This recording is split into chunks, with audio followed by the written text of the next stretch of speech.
السلام علیکم ورحمۃ اللہ وبرکاتہ۔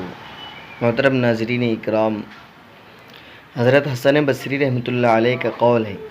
حضرت حسن بصری رحمۃ اللہ علیہ فرماتے ہیں کہ بازار اللہ کے دسترخوان ہے، کہ اللہ رب العزت نے معاش اور کمائی کا مرکز بازار بنایا ہے۔ جو شخص یہاں آ کر کمائی حاصل کرے گا، تجارت کرے گا، وہ نفع ضرور پائیں گا، اور جو گھر بلا ضرورت بیٹھ کر وقت برباد کرے گا، وہ اللہ کے رزق سے محروم رہیں گا۔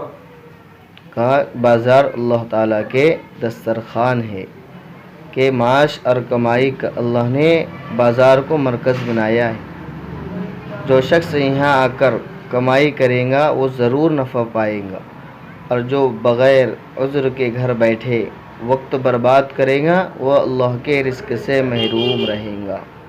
والسلام علیکم ورحمۃ اللہ وبرکاتہ۔